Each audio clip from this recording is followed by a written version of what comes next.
Yeah, messieurs! Welcome back to the Spearfishing channel. In this week's video, I'll be covering a couple of dives I did in the north of the island, and as you could see by that last fish in the intro, this one is going to be mental. At this point in the day, we had already been in the water for a while, and before making this drop, I saw some nice schoolmasters from the surface. While I was on the bottom, I did some grunting to try and draw those fish in, and I made sure to keep myself hidden behind this rock. I also started dusting because I saw some really big ones at the back of the school, but at this point it was just a waiting game.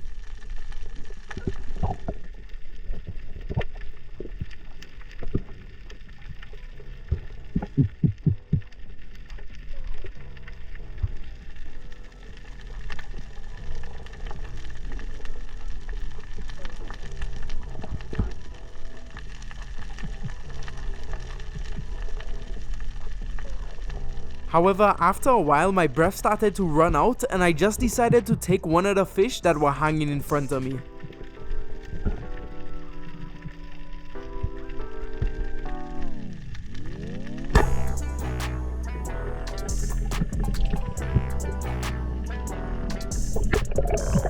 This wasn't one of those giants that I saw at first, but it was a really nice schoolmaster, and I was sure that if I made a drop in the same spot, I would get another chance.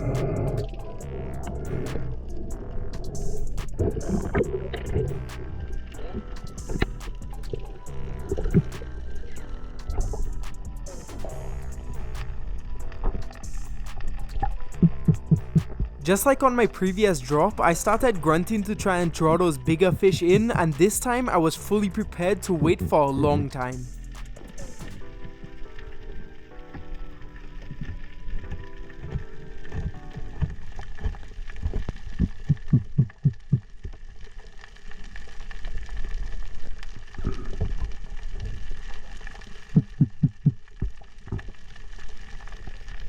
Since I wasn't seeing anything where I was, I decided to change positions, and that's when I saw a couple of big Ceros cruising in the distance.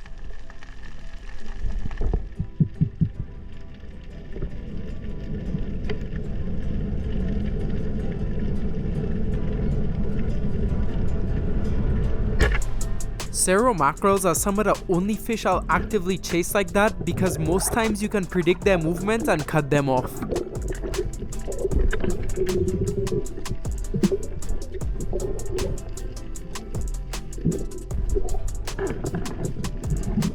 This one came in at 6 pounds, which was a really nice Cero and a great addition to my carrier.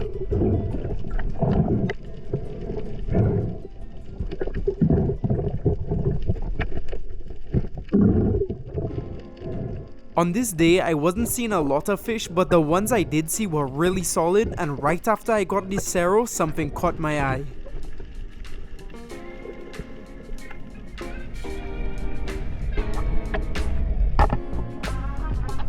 This fish here is a beautiful Washawou or rainbow parrotfish, and I just went over to make sure my spear passed all the way through.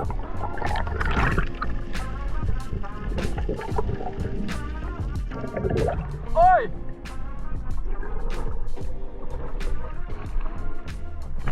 These are some of the hardest fish to hunt in St. Lucia, so getting a shot at one so easily was a really rare opportunity.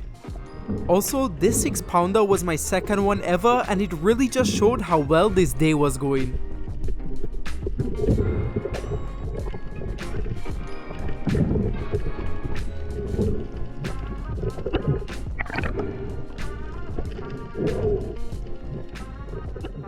After taking that Washawou, we moved into some deeper water, and right away I could tell the area was super fishy.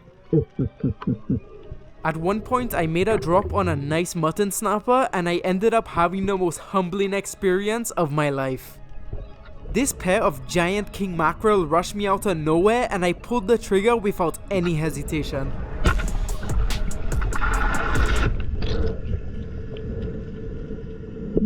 My line had suddenly gone slack, and right away I knew what happened. I had completely underestimated how strong a giant king would be, and it dumped my reel in seconds and burst my line.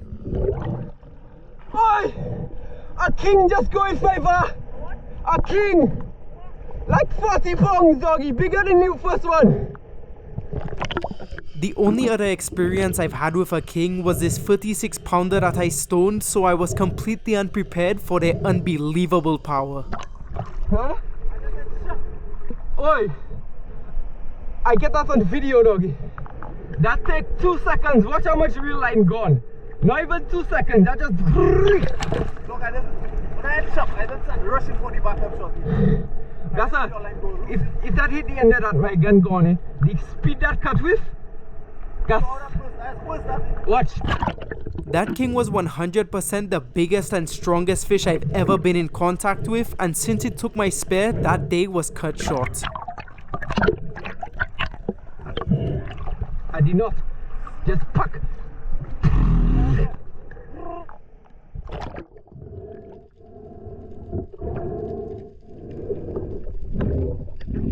After that brutal encounter with the king, I had taken about a week off of diving and I hit that same spot again with a breakaway setup. This setup allows the spare and shooting line to detach from my gun completely as it runs straight to my float. That way, if I ran into another king, I wouldn't have to fight it just with my reel.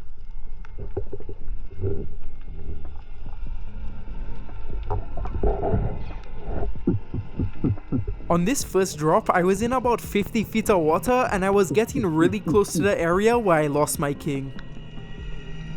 I could also tell the area was quite fishy as this school of Yellowjack swam right up to me, which would be a perfect set of snacks for a big king mackerel.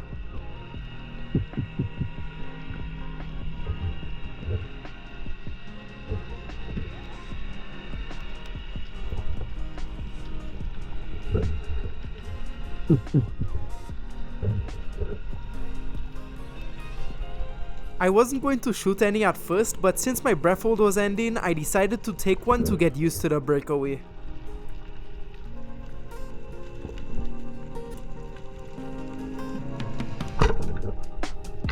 As you can see, my spare and the fish were connected straight to my float, meaning I didn't have to fight the fish while I was swimming to the surface.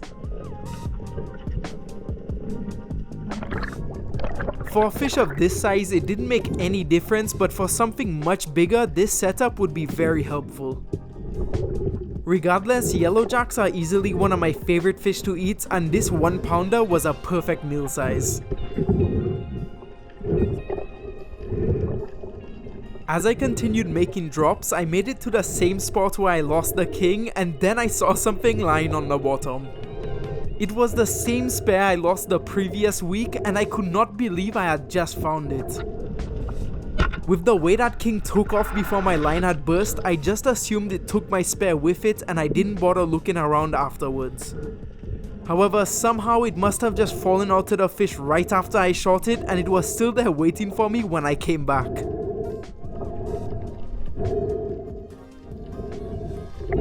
Now that I had my spare back, I felt a lot more relaxed, and without that extra pressure, I decided I would go for fish that I would normally shoot.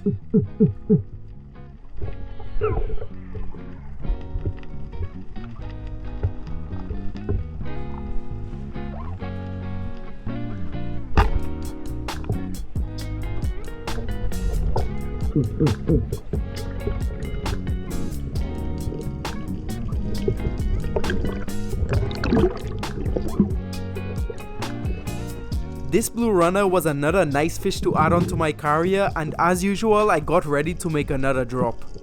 Then as soon as my gun was set up again, I saw a nice Cero Mackerel swim right underneath me.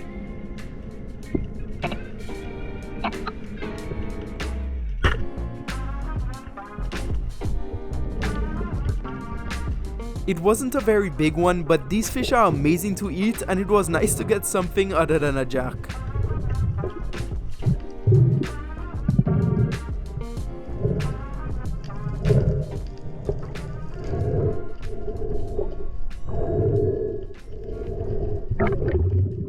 At this point in the day, it was getting quite late, and I knew that this would be one of my last dives.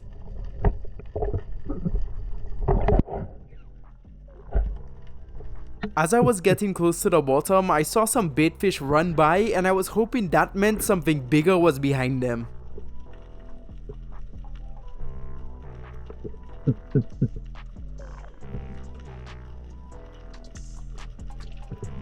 I just allowed myself to glide down to the rocks, and it wasn't long before this nice mutton snapper swam right up to me.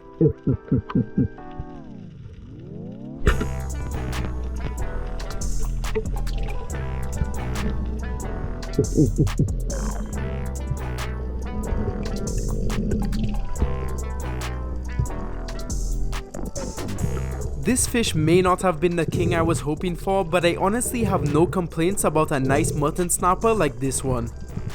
They are one of my favorite fish to hunt and definitely one of my favorites to eat, so this 4-pounder was a great fish to end off the day.